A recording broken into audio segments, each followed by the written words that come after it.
Welcome to Books of Our Time, produced by the Massachusetts School of Law and seen nationwide. Today we shall discuss a book about the intersecting lives of two leaders, Dwight Eisenhower and Winston Churchill, who bore great responsibility in and received great credit for the Allied victory in what is often called America's last good war, World War II. The book is entitled Eisenhower and Churchill, The Partnership That Saved the World. Its author is Professor James C. Humes, and I am Lawrence R. Velvel, the Dean of the Massachusetts School of Law. Jim, thank you very, very much for coming to us from Southern Colorado, where you are teaching. Jim, tell me, why did you write a book that deals jointly with the intersecting lives of these two men, their relationships, their differences, their similarities? Well, some books had been written, Larry, about Roosevelt and Churchill, but none about Eisenhower and Churchill. And these are two dominating personalities, heroic personalities of the last century. And I think it's important for readers and future readers to understand the relationship of these two great men and their values and how it shaped history. You think, do you not, that these were two of the greatest, maybe the two greatest men of the 20th century? Churchill himself is often said to be the greatest man of the 20th century. Why do you think they were so great? And you also say that although they were two of the greatest men of the 20th century, their values were firmly rooted in the 19th century. Explain also what you mean by that. Well, their values were, in the 19th century, honor, duty, responsibility. Almost like the words gallantry, they don't have the resonance that they used to have. No, these are long gone concepts. That's right. They both, by 21st century standards, would be considered sexist in a way. Eisenhower liked women to have their lipstick on. He didn't like women in the White House in front of him in pants. Churchill really didn't put a woman in his cabinet. So by the standards, if we want to use that of 21st century standards, that's considered sexist. They are giants. Eisenhower himself thought Churchill was the greatest man of the last century. So do people like Colin Powell, John Kennedy, and various others. Eisenhower ranks up there. Certainly the first tier is Churchill. Then you get to the second tier, and you're comparing other people, such as Roosevelt, Eisenhower, and others. And I would rank Eisenhower over Roosevelt. He led an incredible army. The logistical feat of crossing Normandy is one of the greatest military feats in history, so Churchill himself said. His presidency is underestimated. He ended the war in Korea. No people were killed while he was president. He balanced the budget 4 out of 6 times. Inflation stayed, hamburgers at 20 cents, hot dogs at 15 cents for 8 years. The first civil rights bill was passed, and at that period will be regarded as the time when America's prestige was never higher in the world, and Eisenhower takes a lot of credit for it because of the figure he projected. Everybody, I think, is willing at this point in time to say that Winston, if I remember correctly, it's Winston Leonard Spencer Churchill. Yes. Was the greatest, or one of the greatest men of the 20th century. But Eisenhower has been undergoing a kind of a reevaluation, hasn't he? Because when I was a kid, he was regarded as sort of an inarticulate stumblebum, and that analysis has really dramatically, or that assessment has really dramatically changed. Yes, it has. He deserves some of the blame for that. He had a way of being deliberately obtuse in his answers to questions. When people say, "Are you going to use nuclear weapons in the field?" he would deliver an answer that would make Casey Stengel seem lucid. Subject couldn't find the predicate in 1,000 years. But he was dumb like a fox, don't you see? And so he he had this way, which Fred Greenstein of Princeton writes, of how he would put lightning rods next to him. Nixon as vice president, Dulles as secretary of state, Ezra Taft Benson as secretary of agriculture, and they would get the flack while he stayed back, and everyone said, oh, well, poor nice Ike, he doesn't realize what these people were saying. Well, he knew what they were saying, and they did it on his command. Yeah. You know, there was always that famous comment when he was asked whether he could think of anything, any contribution that Nixon had made to the last 8 years of the Eisenhower presidency, and I think he says, well, give me a few minutes and I can think of one, or something like that. Yeah, well, actually, the relationship with Nixon was complex. He did not like politicians, period. That is, professional politicians. But he was for Nixon over any other professional politician. There was a different age gap between them. I remember one of the things he said just before he died, and he said he didn't think Nixon would win the second term. He said, Dick has the qualifications in foreign policy better than any other person who's ever served in the presidency, maybe perhaps one, he meant himself. But I'm not sure he has the personality to win the second term, but he said he's brilliant. Now, this was what he said. So the relations there were complex. He deliberately gave Nixon a role, the modern role as vice president, that he was to be his deputy chief of state, going around to all of these countries, and the head of the political party, which he didn't want to be, and for him to make the tough statements against Democrats. Now, I think people should know, and maybe you can elaborate on this a little bit for us.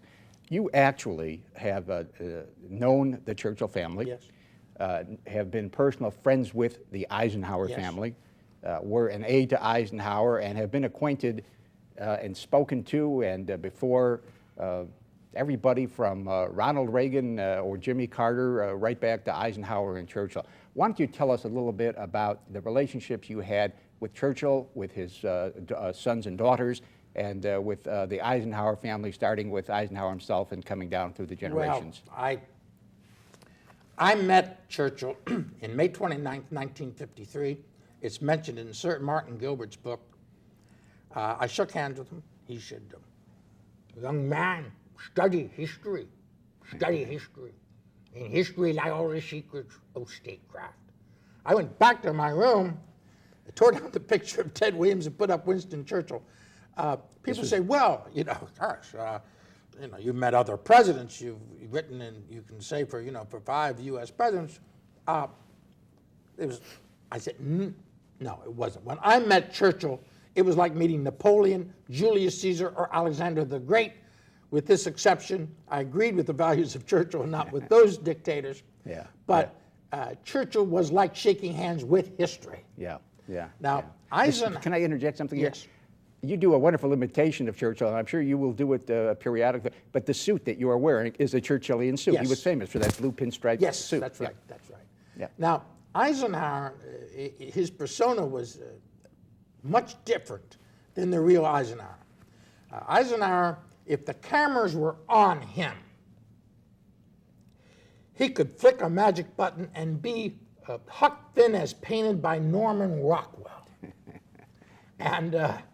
And he had a glow on his face, so he had that pink ruddiness and bald head that it would light up a dark room like a light bulb. But when the cameras were away, he was a 5-star general, you were a private, and you knew the difference. I mean, he was a tough commander-in-chief. Do you think that, I don't know how to put this, was there any falseness then in the persona that he presented to the public? No, I don't think so. It was just that he believed in running a tight ship of state. He would get a tough SOB as his chief of staff, which Adams was, and he believed that was the way to do it. He had served that role when he had been with MacArthur. And he believed that was the way it had to be done. He was, yes, with his family and with women present, he had this tremendous charm which he could unleash. Yeah, you've talked to me about having an actual glow that seemed to emanate. Yes, a glow. Well, it was from that ruddy face and bald head. He had a glow. I mean, you could always almost imagine in those medieval pictures of saints where they had the halo. I mean, he had a glow around his head. I don't mean that he was a saint, but that he had a charisma that emanated from this glow. Yeah, yeah. Now, in the book, and of course, you after that, in addition to knowing Eisenhower, and you were actually an aide to Eisenhower. Well, I worked part-time when I was in law school in Washington and did some remarks for him, and I met him on many occasions, and my wife worked full-time for him. So we got to meet him at office parties and things like that. I see, I see.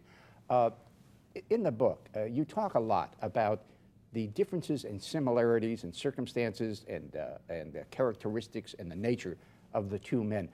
Let's start with, say, the circumstances of their birth and their attitudes towards their fathers and who their fathers were and what they got from their mothers. Can you compare that? Would you compare that for us? Of course, Churchill was born in Palace Blenheim, but you know, he was really the prototype of a poor little rich boy. Was packed off to boarding school when he was 5, not even picked up for Christmas holidays, only really had 5 conversations with his father. Very sad, actually. Very sad. And yes, the family wasn't poor, of course, but they went around with a circle, the jet set of their time, where they were didn't have the money to keep up with them. Now, Eisenhower grew up in a Norman Rockwell setting. He was poor, but he didn't know he was poor. And he had an idyllic life of, if you can imagine, Abilene just before the turn of the century. But they both had stern fathers, and yet both men adored their fathers. People don't know that Camp David was actually named after his father, David Eisenhower, and not his grandson. That's what David himself told me. The grandson, Yes. The father, that is David Eisenhower, invested his money to have a store, and he sold out his stake in the farm. And the farm went, the store in Hope, Kansas went bankrupt. And he was embittered because of it. And his father was an embittered man. He lashed the boys hard. In fact, he once was arrested for beating up a kid. He was a tough person. Now, Winston's father, Lord Randolph, was a genius in a way, but a meteor he flashed in the sky and crashed to the ground. He became the youngest Chancellor of the Exchequer in history. He was brilliant. Churchill worked hard on his speeches. They came from Randolph like that. And he was brilliant, just off the top of his head. And it's interesting that both men revered their fathers. Of course, Churchill's mother, Jenny, she really only became interested in him when Winston could be an instrument for her own social success, in a sense. Where Ida, who was Eisenhower's mother, everything was for her son's advancement, and she took great pride in her sons. She had that big, wide smile that she inherited from Ike. She was not a pretty woman, but I've had some people tell me, whom I talked to, that she could, when she engaged them in conversation, was so interesting. She said her face was so bright and radiant that she became pretty at that moment. So very much like you're describing the glow about Eisenhower himself. Yes, and of course the person who really became Churchill's mother was his nanny. Mrs. Everest, he called her Woomy for woman, and when you go to his house in Chartwell, the picture by his bed is that of his nanny. Now, to say something of his courage, now this is important about Churchill's courage. At Harrow, and I went to an English boys' school, they all had nannies, and they didn't like to be reminded of it. But he paid for his nanny to come to Harrow to see him, and took her hand and walked across the quadrangle with everyone hissing at him. The boys, he said, oh, Winston, you don't want to do that. Winston, they're making fun of you. And he was, I'm proud to do this with you. And he was the one who paid with his little money flowers to be at her grave when she died, and he went there to her service. But the fact that he would invite her up and walk in front of all these 17-year-olds holding her hand, it showed a courage. Yeah. He was a man who showed indomitable courage and the courage of his convictions, which is one of the most rare types of courage, perhaps. Yes. Both of them, it's well known that Churchill was a great writer, although he composed his writings by oratory. But what is not so well known, perhaps, is that Eisenhower, too, was a fine writer. Eisenhower got to the top, interestingly, by his writing. First of all, when he was in Texas, and he hoped to be sent with General Pershing to Mexico, and he wasn't. He became, in a sense, a chief of staff to a colonel running a post, and he hated paperwork. So he was a master at paperwork. But then later on, he did such a good job about writing about the World War I battlefields and memorials in France that Pershing, he came to Pershing's attention, and Pershing said, look, you go back to France for a year and write another book and look at the battlefields firsthand. And Pershing asked him to look over his memoirs of World War I. And Eisenhower told him he should write it in chronological form, not diary form. Both men were right. Pershing did get a Pulitzer Prize, but it bombed as a book. Right. But yes, he wrote A Crusade for Europe by himself. Now, no ghostwriters. Yeah, and people say, well, he wasn't a great speaker. True, but when he wrote the speeches himself, he was great. He wrote his own speech at the Guildhall, and Churchill said it was one of the greatest speeches he ever heard in his life. What speech was that, after the war? Right after the war. He was given the freedom of London at Guildhall in 1945 in July, and I guess it was in June. And Churchill said it was one of the finest speeches. He said he would rank it with the Gettysburg Address. It was a magnificent speech on freedom.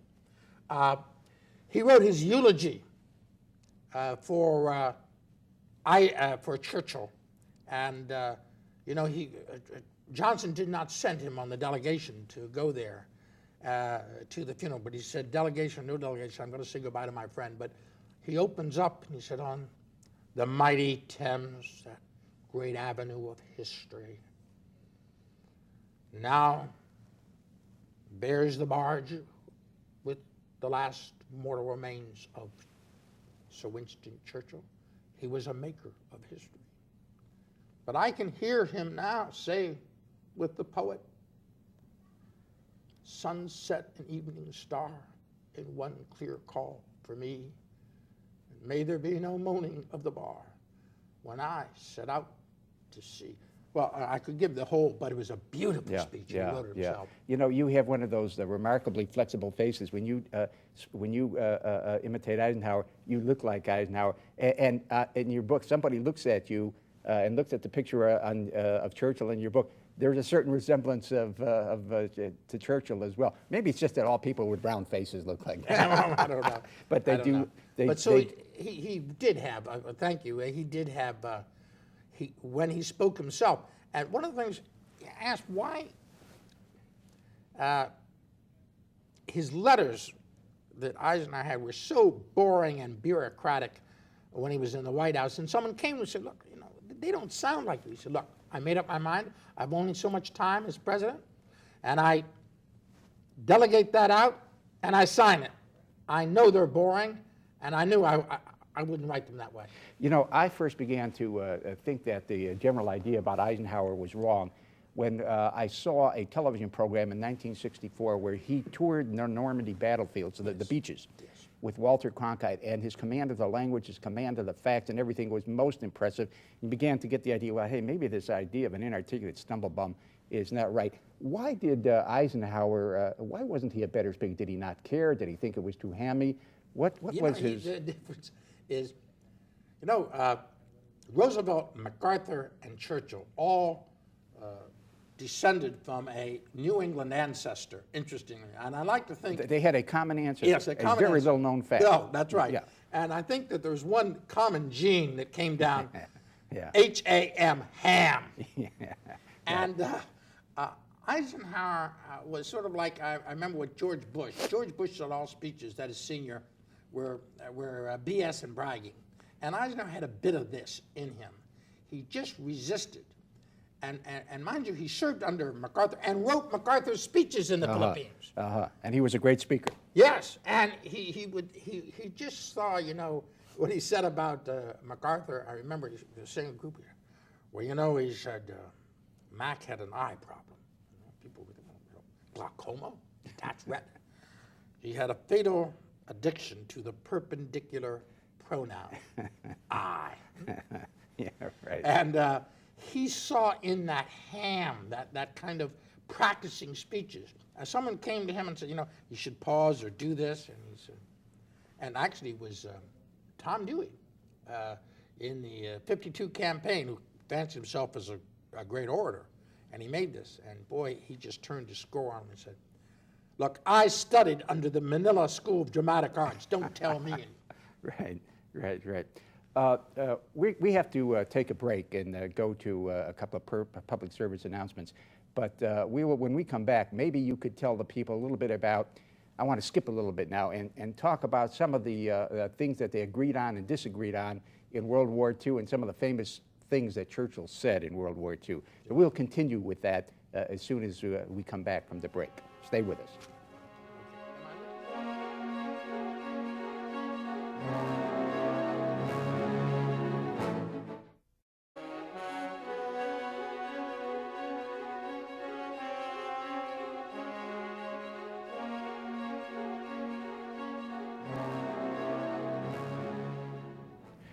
Welcome back.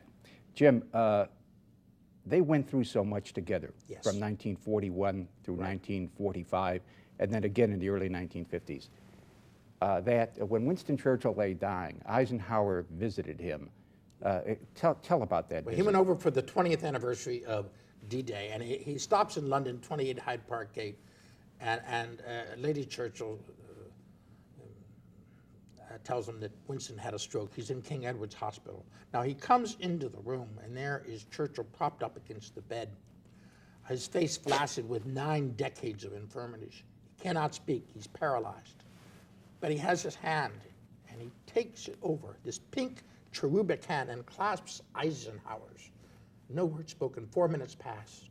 2 old men sharing silently the battles they together fought for the ideals they mutually cherished. 7 minutes pass, no word spoken. 2 old men holding hands.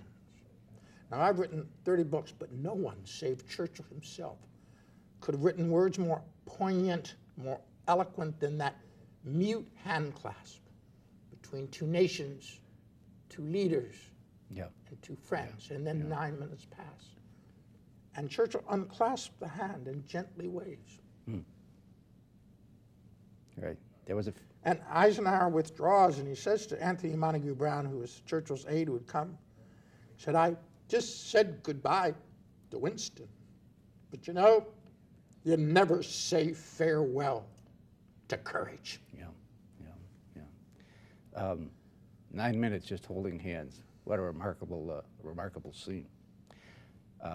All of this really started, now both of them, we'll save it for later, but both of them really had a bad time in the 1920s and 1930s for various reasons and began to come into their own starting around 1939, 1940.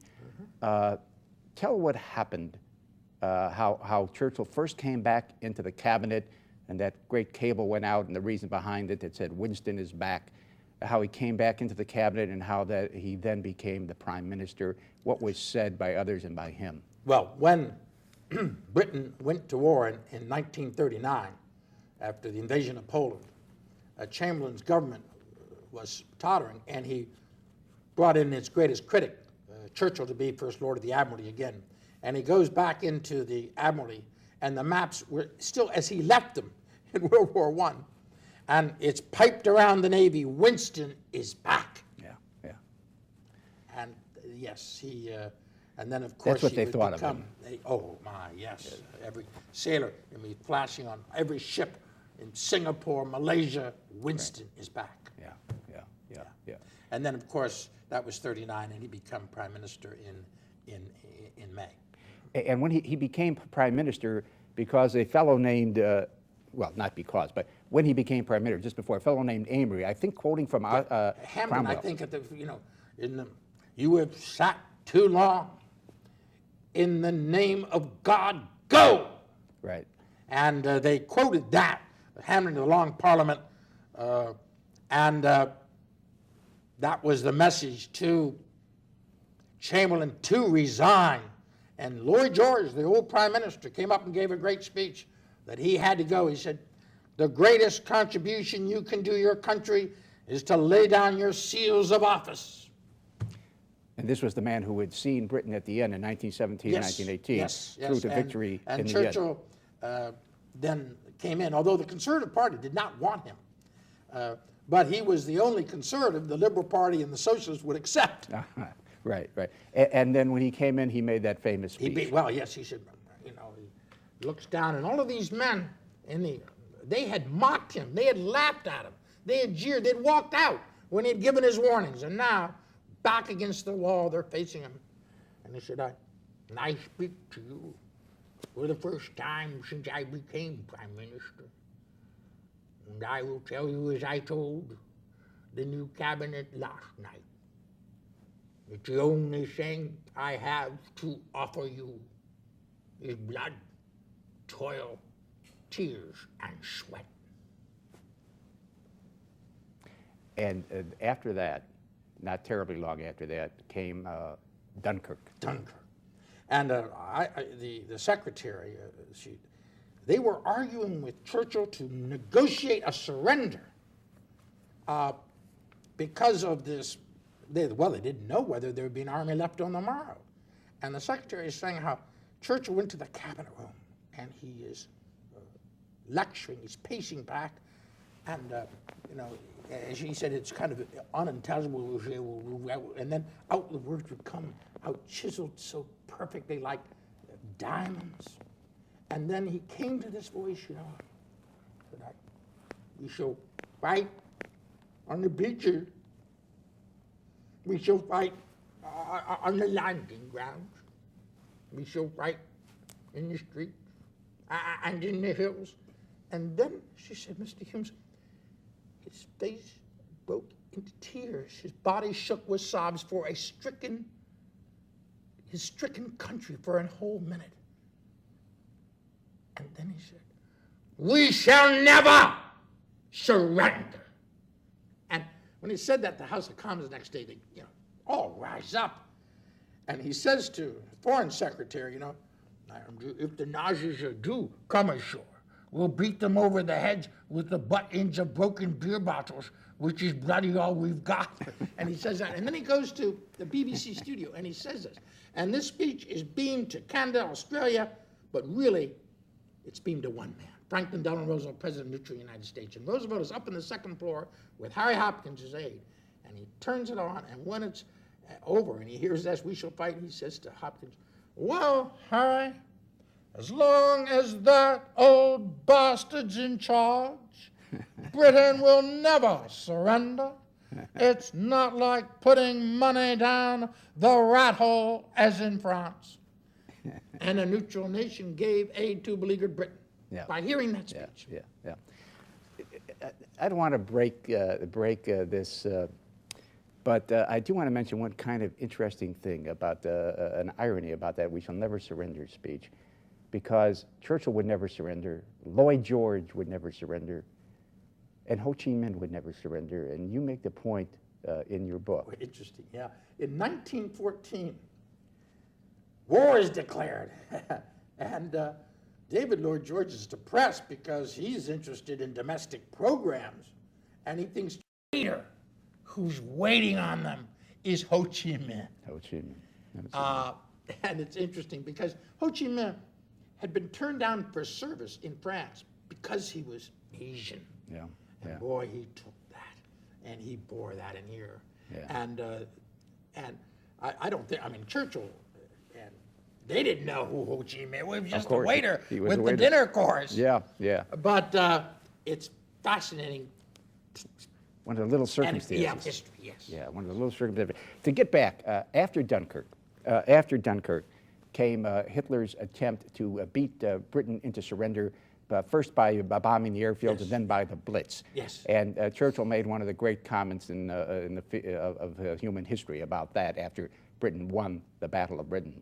Yes, well, they light up the wall, and Churchill says here are these the blue buttons for the RAF fighter planes and the red buttons for the bombers, and finally the bombers die out, and Churchill said, they're turning tail, and he takes out an envelope, and he writes an inscription.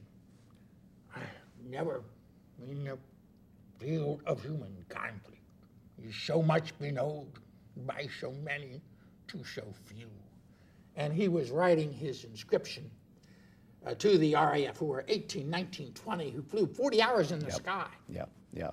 And of course, when Churchill died, these RAF packed into their uniforms and rode in a V in the same hurricanes over St. Paul's.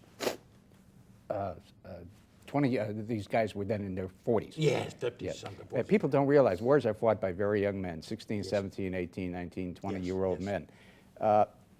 When did Roosevelt, FDR, send Churchill that quote from the Book of Ruth and also the Well, part of the he gave that to Harry Hopkins when Hopkins met Churchill, and Churchill would call Harry Hopkins Lord Root of the Matter for getting down to the bottom of things. But he with him the letter, which he enclosed a poem by Longfellow. This was before we were in the war. Yes, this was in June 41. Sail on, O ship, and Churchill then, read it back. Sail on, O ship of state, sail on, O Union, strong and great, humanity with all its doubts and fears, and all its hopes for future years is hanging breathless at thy fate. What is the answer that I shall give America? Here it is. Give us the tools, and we will finish the job. And he gave that in a radio speech back because Wilkie had given him now the letter written out in Roosevelt's own hand with Longfellow's. Yeah, which is some of the great lines about human history, about American history Yes. in the middle of the Civil War. Yes. Actually, it's about lines 270 to 275 of a very long poem about building a ship. Yes, that's right. You're right. And what were the quote from the Book of Ruth that FDR sent? Whither thou goest, I shall go. Yeah, and thy people shall be my people, and Yes. thy God shall be my God. After the Japanese bombed Pearl Harbor, Churchill, within about 3 weeks, less than 3 weeks, I think, the 21st and 22nd, something like that, of December of 1941, came over here and made an address before Congress. What did he say about the Japanese and about the Americans and the British and He spoke 3 weeks later to the podium when Roosevelt said, the day of infamy, but he says after he recites these litany of abuses and atrocities by the Japanese against the U.S. Navy and the Royal Navy, he said, "What kind of people do they think we are?" That was, and boy, they all stood up. The American congressmen and senators, they stood up and applauded for about 10 minutes because he established that was the most important speech he ever had to give, and this is why. He was afraid that the United States would concentrate in the war in Japan because, after all, we regarded the Pacific as our lake and not Germany. So that speech, he first was trying to show, look, I am with you. My parents, fought, and my ancestors were Americans. They fought in the Revolution. I am one of you. And he said something about that, too. he said, and if I can't help but reflect that if my father had been American and my mother English instead of the other way around, I might have got to this chamber on my own. And they all cheered, and he established that he was with them. Yeah. You know, a fellow politician, a fellow American in a sense. Yeah. But he didn't make the argument in that speech that he would make privately, which was, we got to have a priority on Germany. Yeah, yeah. But he wanted to set it up first. Yeah. You know, there's another line in that there that's great, which in that speech that was great. It's something like, I don't have it exactly right, and I can't do the imitations like you can, but it's something like, what kind of people do they think we are? Do they not understand that we shall never cease until we have taught them and the world a lesson they shall never forget? Do they not understand? You will teach them a lesson they and the world will never forget. Yeah. Thank you for that line. And that place just went wild. Yeah. You know, I moved to say something, Jim. On your left breast pocket, your lapel pocket, you're wearing what is known as the OBE, the Order of the British Empire. Well, when I do my Churchill things, it was given by the Queen, and because she said I was the only only one on either side of the Atlantic who'd written biographies of the two greatest Englishmen, William Shakespeare and Winston Churchill. So there we are. Yeah, and your imitations are not half bad. Oh, well, thank you. Now, after that, Churchill met Roosevelt in the middle of the Atlantic off Newfoundland, was it, where they established the... Well, this was, he met him in June of 41, and of course he would come over here after Pearl Harbor in December of 41. And they met, and they went up, and actually... Churchill forgot that he'd actually met Roosevelt before. Roosevelt was a bit miffed about that. But I'll bet. Yeah, because they had met in 1917. But he said, at last. And excuse me, Roosevelt was himself Secretary of the Navy. he was Assistant Secretary of the Navy. Yeah. And he met Churchill in the 4th of July luncheon. There were about 50 people there. But they go and they have this meeting. Churchill picks the phrase Atlantic Charter because it reflected Magna Carta to him. And the idea of a common principles was Roosevelt's, but Churchill wrote the words for the Atlantic Charter. And they meet and discuss that. The importance was symbolic, that America, even though it was neutral, they were with us. And you had the start of Lend-Lease. And that's a wonderful, and of course they have that joint service, Anglican service, and they sing, you know, onward, Christian soldiers, and here are the British Navy and the Royal Navy holding hands, and it's a moving thing. Yeah. And afterwards, the ship, the HMS Prince of Wales, goes back. And Churchill's up there in the helm, as First Lord of the Admiralty. I don't know whether the captain liked it or not. And he sees, what's that over there? Because you see these dots on the screen. And he said, well, there are American Navy Merchant Marine ships. And they're about 40 miles away. He says, I want to go there. And I heard a Merchant Marine told me, he said, they saw at night, and the Churchill ship went cut through them not once but twice. And Churchill was on the prow like that. Right. Because he was saying thank you to these merchant marines who are braving their lives, getting arms. Yeah. And I had one merchant marine tell me, so that made the whole trips worthwhile. You know, I think it's a little known fact that I think our merchant marine suffered a higher percentage of casualties than anybody except perhaps the 15th Air Force and the Nazi submarine service. Yes, yes. It's amazing because people think that, you know, this is something safe. No, this was one of the most dangerous jobs in the war. They were braving submarines, yes. Yeah. Now, Eisenhower and Churchill, well, first of all, Eisenhower came more into prominence as a result of some war maneuvers in 1940 and 41. Yes. First on the West Coast and then Louisiana. Why don't you tell us about that? First of all, on the West Coast, the guy over him was, you know, a typical military bureaucrat, and they had one center, and they were trying to bring all the armies from Wisconsin over there to assemble for this mock, and they couldn't do it. And Eisenhower was, you know, going to cut the Gordian knot and say, hey, why not set 2 railroad centers? Oh, you can't do that. He went around them, and they did. That was the first thing. Then in Louisiana, Eisenhower was given more soldiers, but they were National Guardsmen, while the other group had the tanks. But his great hero was Grant, and Grant said, you can do something when you have numbers. Even though they didn't have the skill of the professional army, the other side did. And with the numbers, he beat them.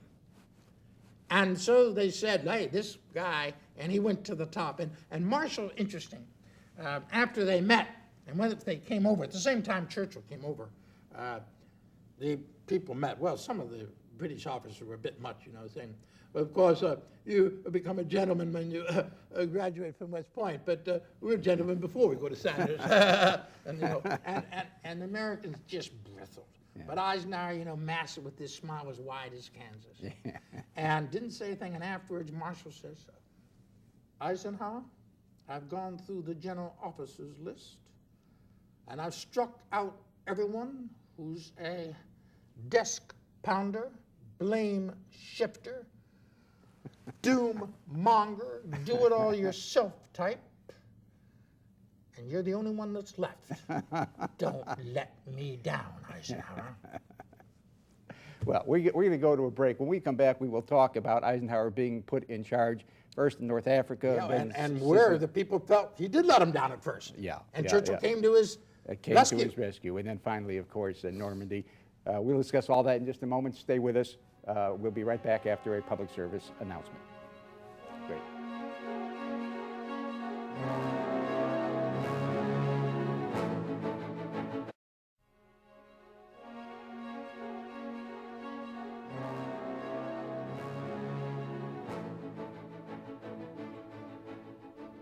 Welcome back. Jim, the first thing that happened once we really got into the war, the first thing that happened in Eisenhower's career of note was that he was put in charge of the landing of North Africa, yes. and then Sicily. And he makes a deal with Darlan, head of the Vichy forces in France, and the American left and the newspapers just say, how does he make a deal with this anti-Semite cryptic fascist?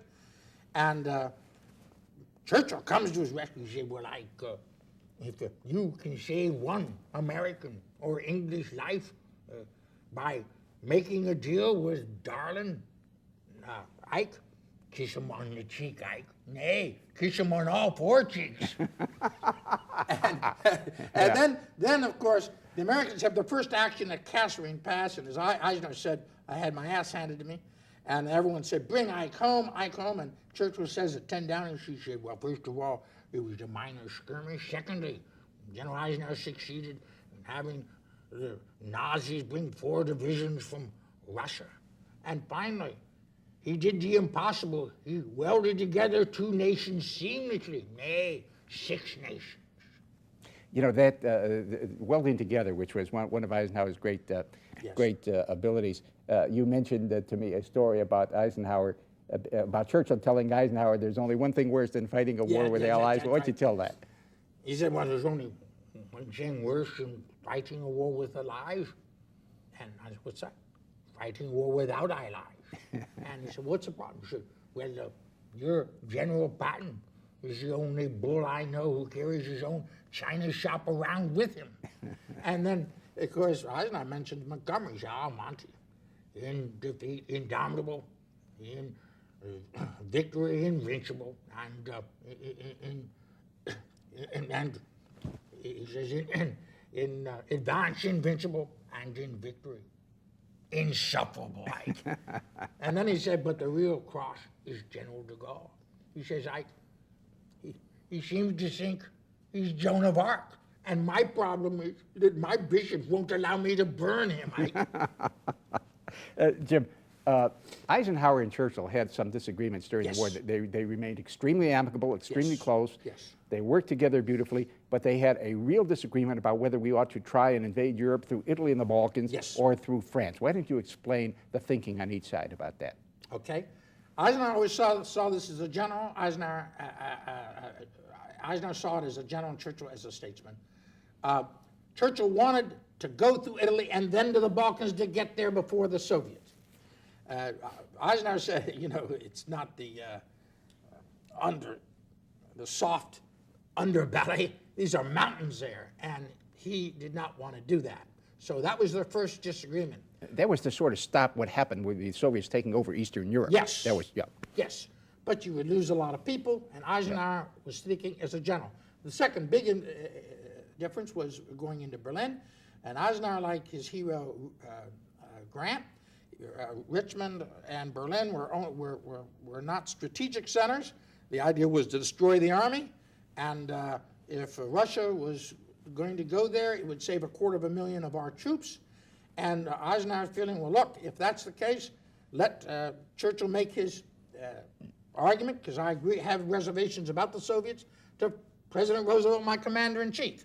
So he was seeing it as a politician, and Eisenhower and Churchill as a statesman. I remember Harold Macmillan said, as an old man, he said in 1942, when we were losing the war, he says to me now, he said, what do you think of Cromwell? I said, well, what to say? He was rather aggressive, wasn't he? He said, Cromwell was obsessed with Spain. He said, Churchill, Cromwell was obsessed with Spain. He never saw the danger of France.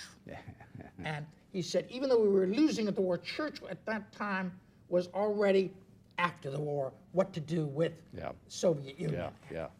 Well, I must say that the idea of fighting in Italy is approved. This is among the worst territory in the world, because it's up and down one mountain after another.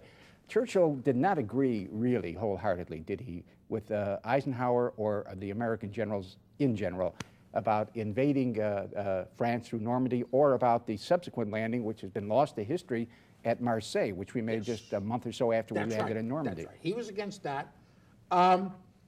Again, he thought tremendous losses would be taken, and he wanted to delay it. He said at one time, he said, Ike, if you, by the time snow flies, have taken control of the beachheads, I will say it's a magnificent operation.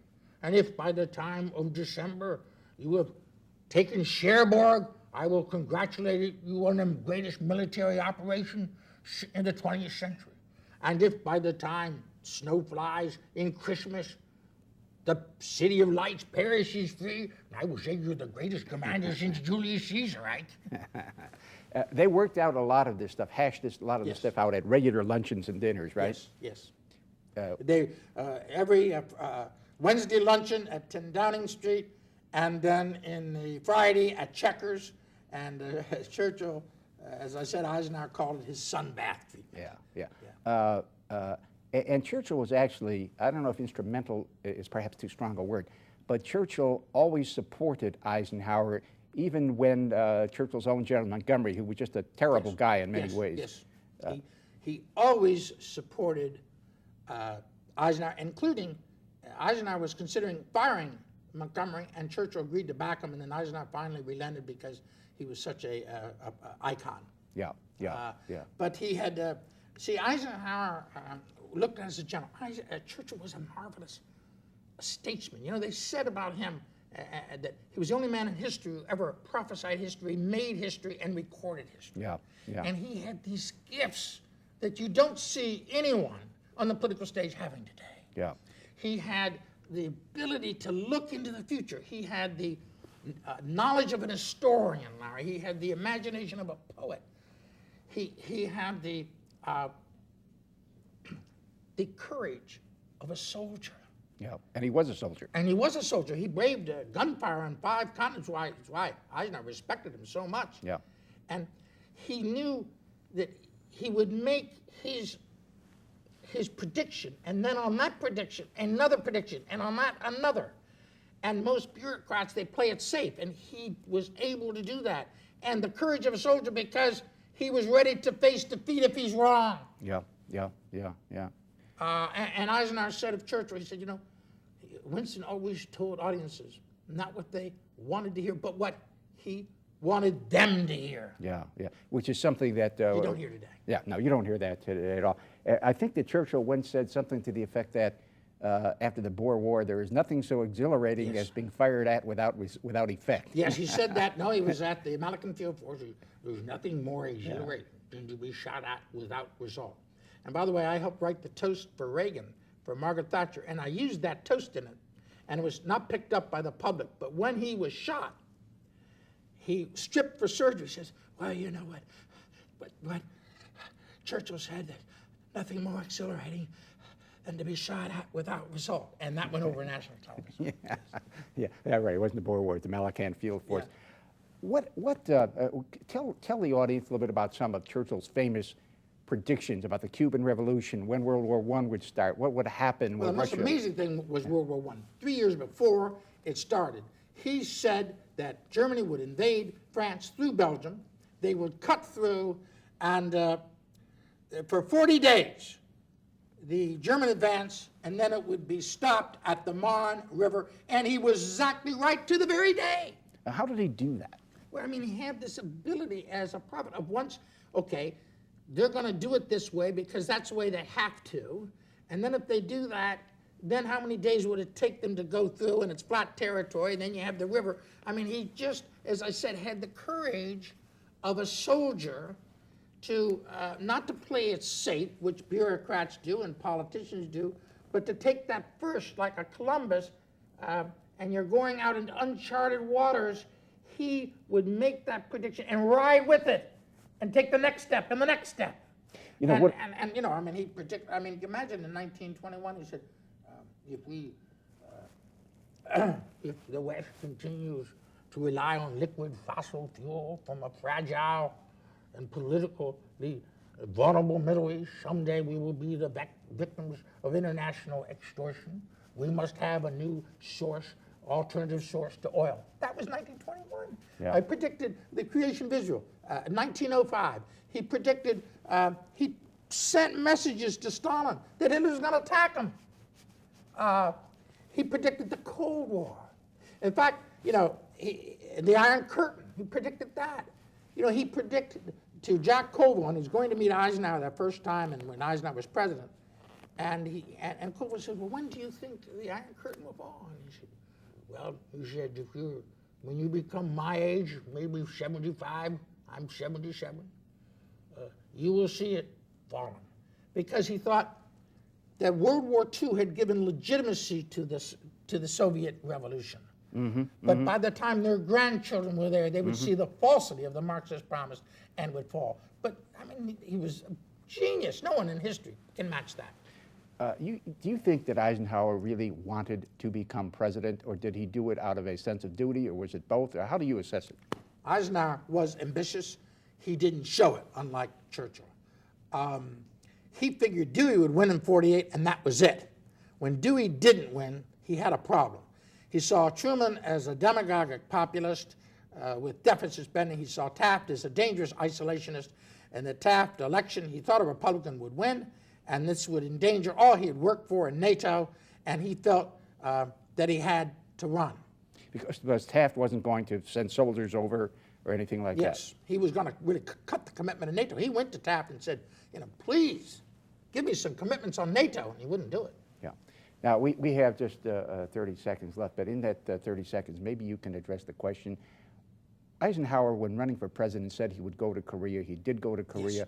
Was that meaningful, or was that, to put it in harsh terms, sort of a political stunt to win the election? Well, I mean, there was politics in it, but he knew that under the guidelines we accepted under Great Britain of not going past the Yalu River, that it was dangerous to stay there. He wanted to go over and confirm, see the battleground there, and see what could be done under the guidelines.